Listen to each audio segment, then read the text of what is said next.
You're tuned in to Track Talk on Sports Radio 810 WHB. All right. America's largest all-sports radio station presents the #1 motorsports show in the Midwest for over a decade. Track Talk, brought to you by McCarthy Chevrolet. Here are the RacinBoys, Scott Traylor and Kirk Elliott. And another Saturday morning to you. I'm Kirk Elliott. Good Saturday morning, by the way, because we saw a great night of racing last night out at Lakeside Speedway. We'll get into that here in just a little bit. I'm in Kansas City. Scott Traylor, my partner in Wheatland, Missouri. A little bit closer back to Kansas City after a long 10 days out on the road that began down at Devil's Bowl Speedway last weekend. In the meantime, he's been in about 5 states and 4 different racetracks since we spoke last Saturday morning, but he's never the worse for wear. But he made it into Wheatland, Missouri in the wee hours of the morning, and you're up and awake, my friend. You ready to go racing? I'm going to meet you down there tonight, by the way. Looking forward to it. Good, Kirk, because we're going to need some help down here, bud, let me tell you. Yeah, it's been pretty challenging here the last couple days.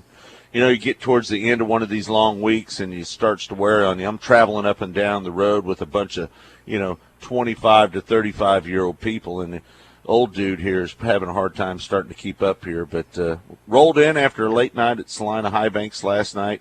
One of the most exciting races we've had all year. Johnny Herrera leads about every lap. And then coming around to take the white flag, his motor starts to lay over on him, loses power. He limps that thing home to third-place finish, and Jason Johnson picks up his 5th win of the year.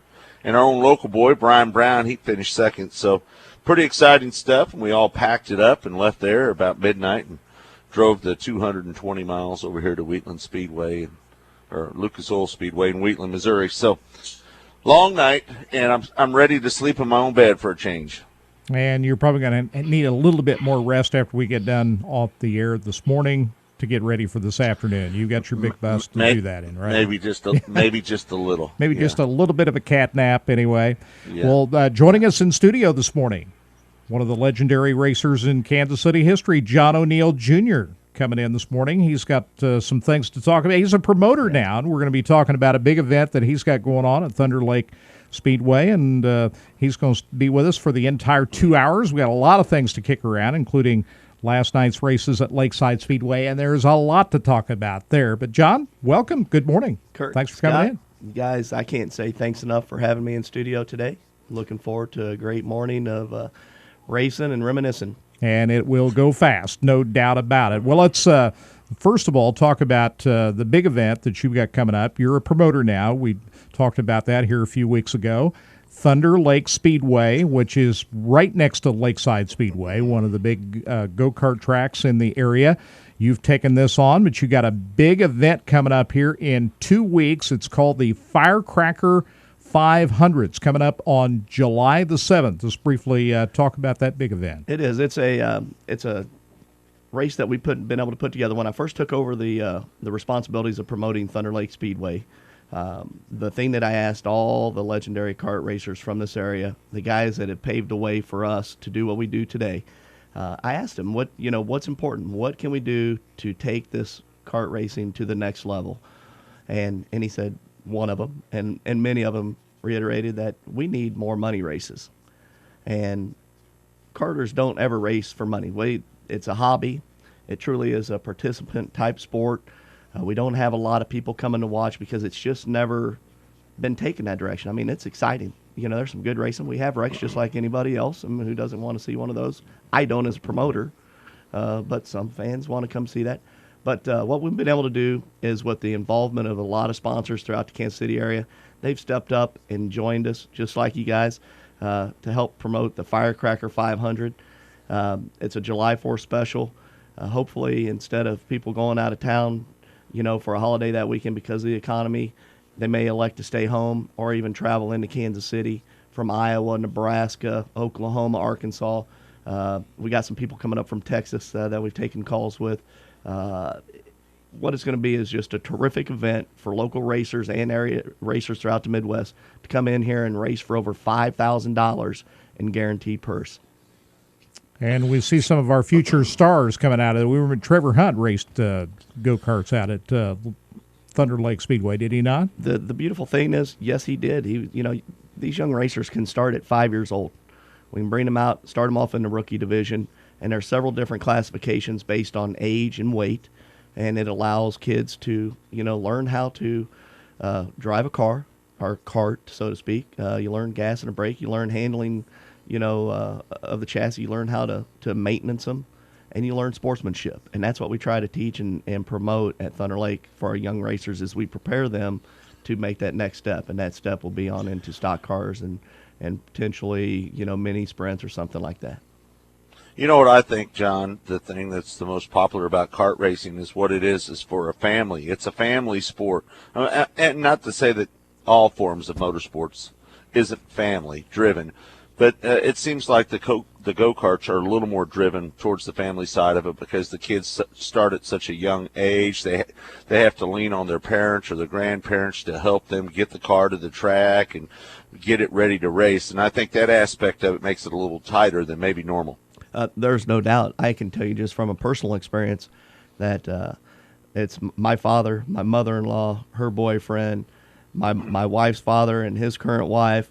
We got a group of family, the aunts and cousins, brothers. Everybody comes down to support it because they want to see the young racer do well. And you're exactly right, Scott. And your point on when it is a family sport, and that's my selling point to people getting into it. I said, be prepared. This is a family sport. If there's somebody you don't want to spend much time with, you might not get into it because you're going to be here for about 5 hours as we, that's about how long one of our races, throughout the day takes. And,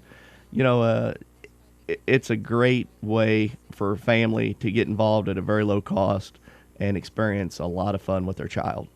And it's fun to watch, too. This is over 2 days. I think you start practicing on Friday, and then it's all day Saturday. You got qualifying and a lot of races going on throughout the day before the finals in the evening. Is that right? It is. On Saturday, July 7th? It does. It takes a lot. We've got normally on a weekly show we have just a regular scoring system, much like we would have at Lakeside. But for this race, because of the amount of karts and the times that we'll be turning, because we'll roll a lot of rubber in on this track, and we'll be turning some sub 11-second laps, and that's on a 5th mile, so that's booking it around there pretty good. We will we'll have electronic scoring. We'll bring the transponders in from they're coming up out of Texas to put that system into the track, and so we'll have some really spot on scoring.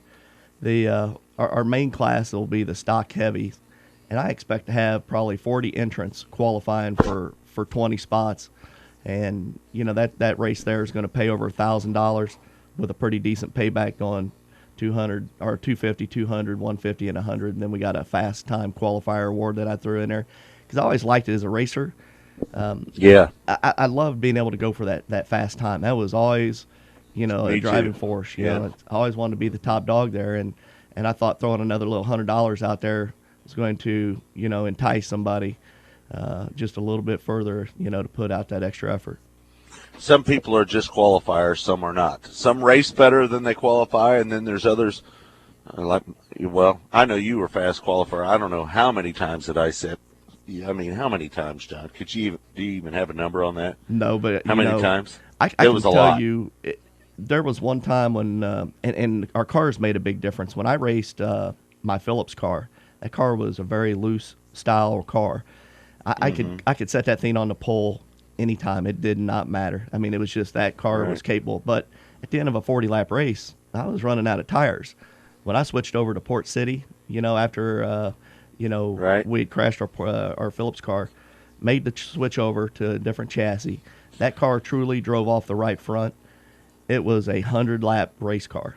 And once I transcended into that new car, I stopped qualifying up on the pole. I was more of a top 5 qualifier and, a couple tenths off that.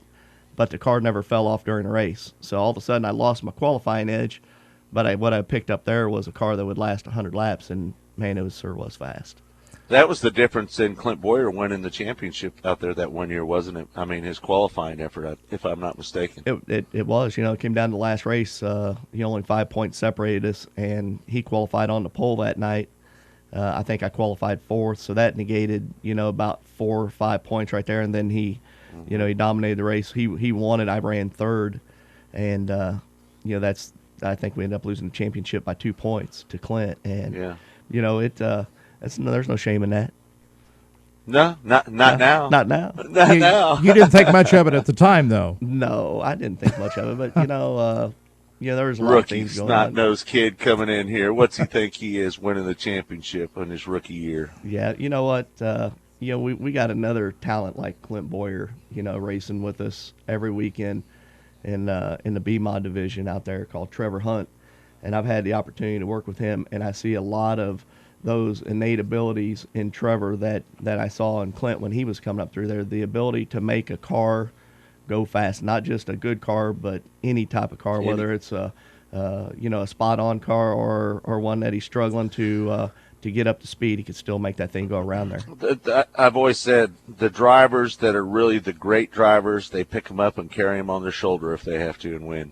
And that young man is there. If they can continue on the path that they're going right now, and right now the most important thing for them is winning races. And what I mean by that is if he's winning races, people are talking about him. Right now an age is a limit to him until he gets to 16 years old, and then he can start traveling and touring at any racetrack in any series. So once he gets to that point, he's got, I look at maybe two more solid years of just domination throughout the Midwest, to where the media, the sports personalities are going to pick up on this kid, and they're going to put him on their backs and get him prepared for that next level. Two things impressed. Yeah, go ahead, Scott. I was just going to let the listeners know who we were speaking of there, Kirk. Trevor Hunt. Yeah, the young 14-year-old out of Smithville that has just really been lighting him up everywhere he goes in a dirt modified, in a B-mod. So, okay, go ahead, Kirk. You were going to say? Two things that have impressed me about Trevor Hunt. The first thing was when they invited us to do our show at Hunt's Car Care in Smithville back in April. And Trevor Hunt carried himself on the air. I mean, we're talking about somebody just out of the 7th grade, 13 years old. The way he can communicate and give interviews is unlike anything I've ever seen at that age. Very impressive. The next thing that impressed me was a couple of weeks ago out at Valley Speedway on a dusty, little bit rough, hard racetrack. He showed the patience of a 40-year-old out on the racetrack. He didn't try to overdrive it, didn't try to ram it in there to try to take the lead too early. He just waited and waited and waited, found the right time to slide underneath and get the lead, and he was able to move away from there. I thought I was looking at a 40-year-old driver that's been driving for 20 years out there, the kind of patience that this young man showed. I don't think I've ever seen that out of a kid that young. Here's what I hope. I hope that we're not putting too much pressure on him.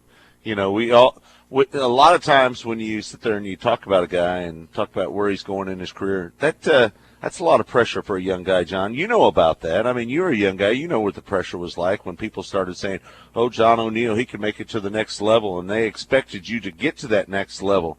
Sometimes I think we as the media and some of the people that are boasting about his ability and what he can do, I think sometimes we'd be better served, or he would be better served, if us, the medium, would maybe not try to overhype him too much. What do you think about that, John?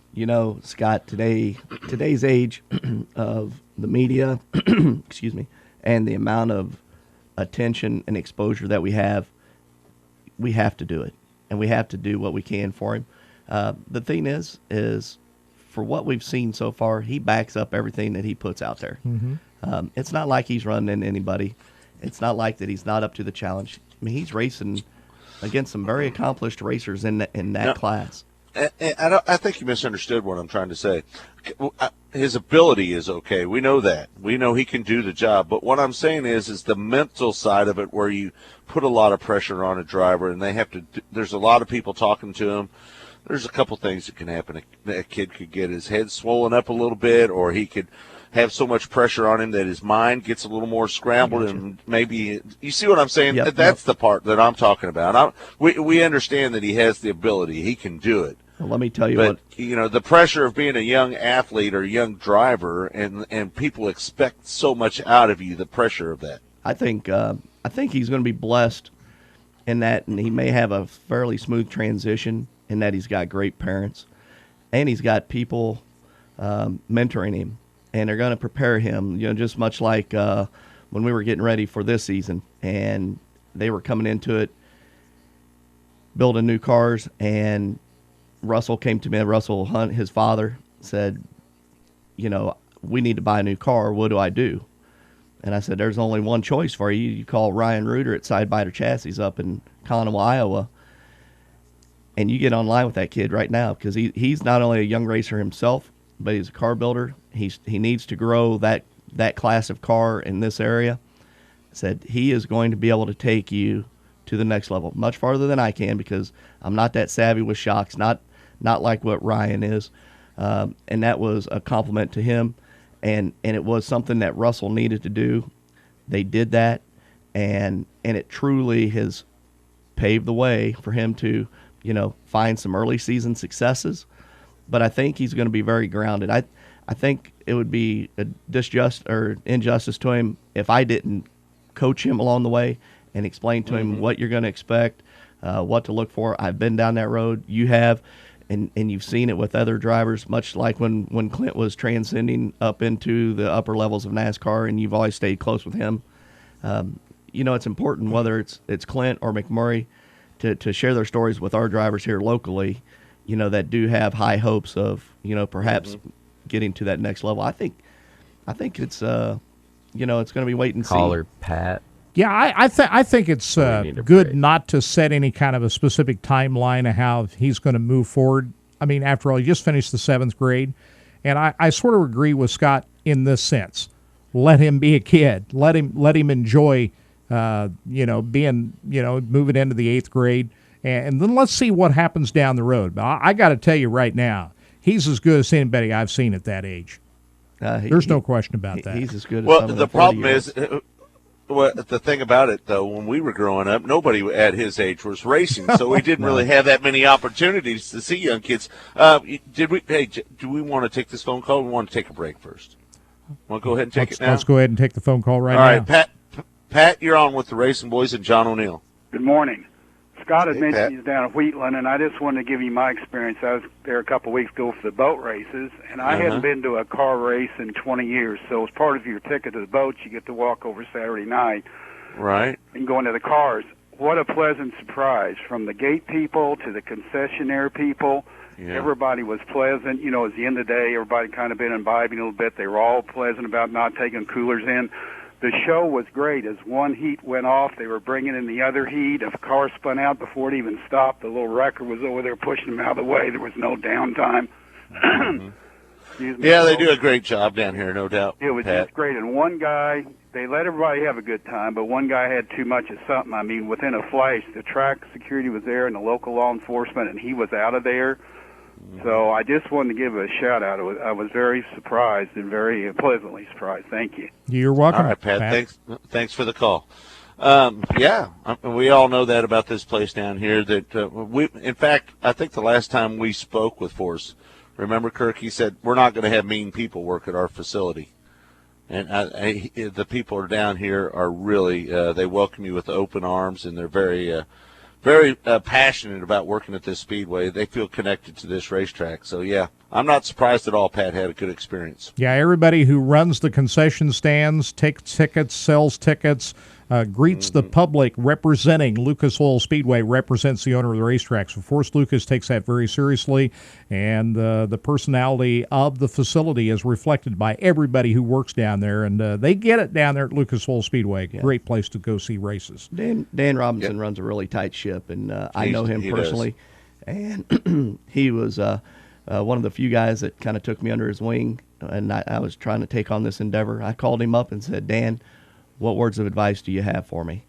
Because I did not want to walk into this and make mistakes, even at the go-kart level, because, there's a lot of people depending on what we do, and, I don't want to fail at this. And it's certainly, I'm not going to be one and done over at Thunder Lake. We have a lot of plans and a lot at stake for the future of that racetrack. Under promise, over deliver is a good way to go about things. Yeah, so we're going to talk more about Thunder Lake Speedway coming up in hour number 2. exclusively on RacinBoys.com. We're speaking to Dan Robinson. We're going to have him on here in just a few minutes, talk about a big night of racing down at Lucas Oil Speedway, featuring the Lucas Oil ASCS Sprint Car Dirt Series. Plus, take your phone calls, 913-381-0810. You're listening to the Racing Boys. John O'Neill joining us here on this Saturday morning. We're coming right back with more, including a report on a wild night at Lakeside Speedway. We'll tell you all about it when we come back. Track Talk